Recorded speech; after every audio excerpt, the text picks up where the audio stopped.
All afternoon of rising seas along the northeast coast, and lifeboats are putting out to escort fishing vessels back to harbour. Now then, what have stolen grannies, exploding poodles and headless drivers on the M1 got in common? Top scorers were Watford, who beat Sunderland 8-0. Luther Blissett scored 4 of them. What did you say you had for breakfast?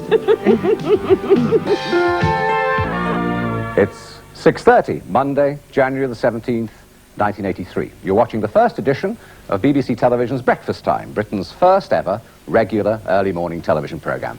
Very good morning to you all.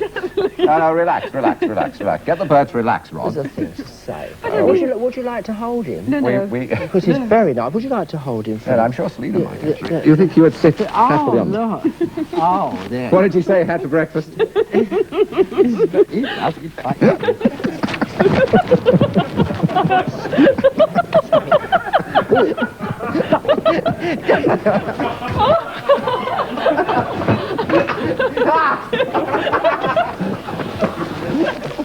40 years to this day, to this second, if you'd have stood here on the north coast of France and looked out to sea, you would have seen a sight that would have taken your breath away. Just imagine, out there on the horizon, coming towards this beach, and many beaches that way and that way, literally thousands and thousands of ships.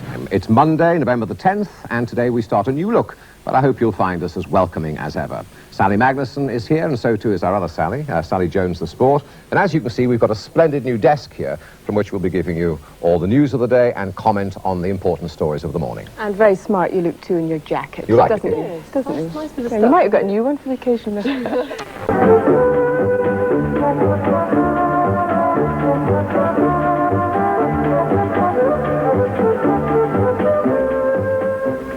Good evening.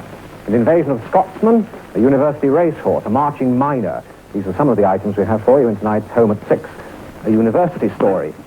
The activities of students, of course, are often amusing, very often annoying, but certainly they can never be accused of being dull. And the students of Durham University this week have come up with something quite new. There is a proposal before their Union Society night for the purchase of a racehorse. The Union Society. Can I ask you, just where is this money coming from? I mean, how can you even think of paying £2,000 for a horse? The Society has the money, at least £2,000 in cash.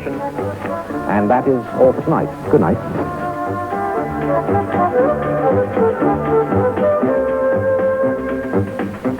Stolen grannies, exploding poodles and headless drivers on the M1 got in common. Well, they're all subjects for a discussion by a group of distinguished academics this week at Sheffield's Centre for English Cultural Tradition.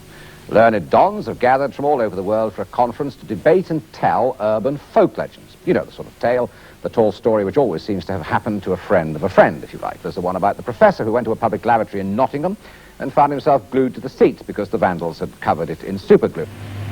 Well, then he went on to Japan, and I'm afraid much has been made of the way that you criticised the way that Britain is being run while you were in Japan, and you said that a lot of people here were being feather-bedded and so on. And I'm sorry, you're quite wrong. That is not a phrase I ever used.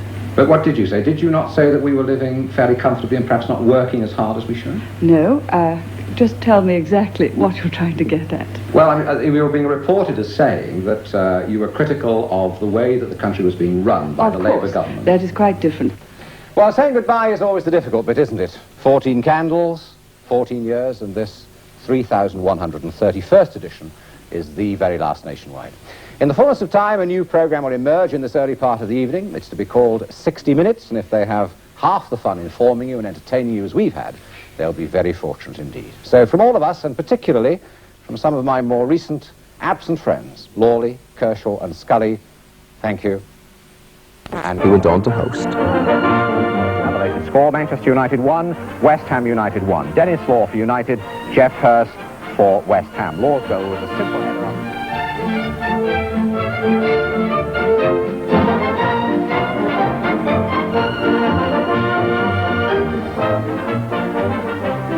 Good morning to you. In Mexico, it's midnight.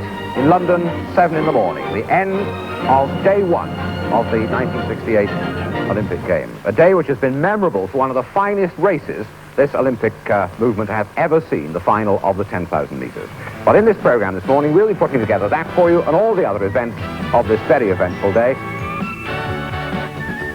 Uncle Bing well clear. At the line, Uncle Bing wins. Lord Roundot is second place. It's going to be close for third. That's ridiculous. Luck like that shouldn't be allowed. You don't think there'd be an objection to this? Stupefied inquirer to that. We want you now to do the little duty that we've arranged for you, and you have the secret envelope somewhere, have you, secreted about your person?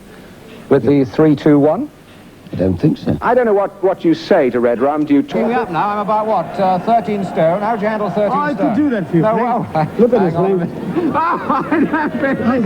That's Thank you very much indeed. I'm losing control of this program.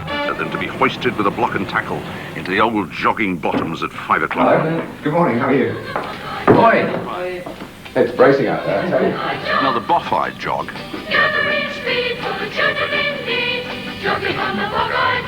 All these years, I didn't realise you took teeth. Frank's never caught on to the fact that in Scotland you put the tea in first.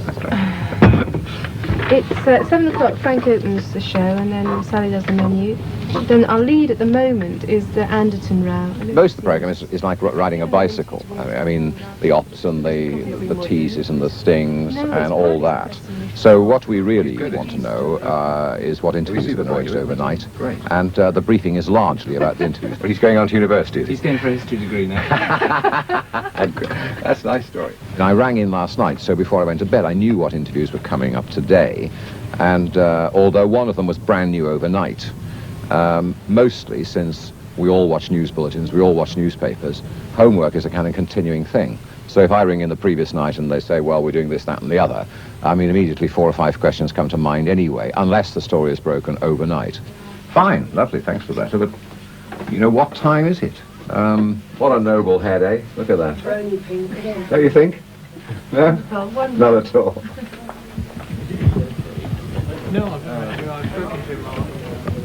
Right, I'm at your disposal.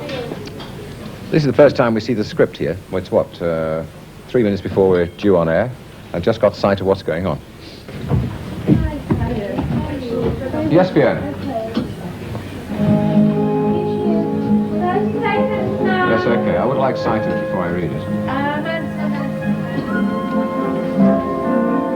Okay, that's well spotted, Maggie. Oh, okay.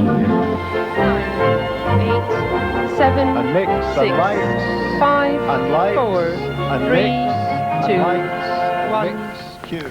Hello, it's 7 o'clock on Monday the 14th of December, and this is the BBC's Breakfast Time. The news headlines this Monday morning: the New Zealand Prime Minister, David Longy... Because this program's rather like having jet lag without going anywhere. I mean, you're getting up at 4 o'clock in the morning, 4 mornings a week. You're trying to rejoin the human race 3 mornings a week. And when you've recovered from that, you know, you dive into a 4 o'clock start again. Stand by VT funnies. For the trophy winner. Not there. Don't have the funnies, VT. Don't have the funnies, A VT. series of mistakes. The moment, that is, when things don't go exactly to No, plan. We call them the Do they not sporting have it at funnies. all? Oh, we're not going to have them. Yeah, we just added another sporting funny to the list because they're not going to come up. Put me down. But I don't know what you're going to do next. Let's have a panto funny instead. Go on to Frankie Howard. Now then, all over Britain, that's very good, isn't it? All over Britain. I shall be very sad to leave this programme and this studio because it's not just 5 years with Breakfast Time, it's 23 years in Lime Grove here.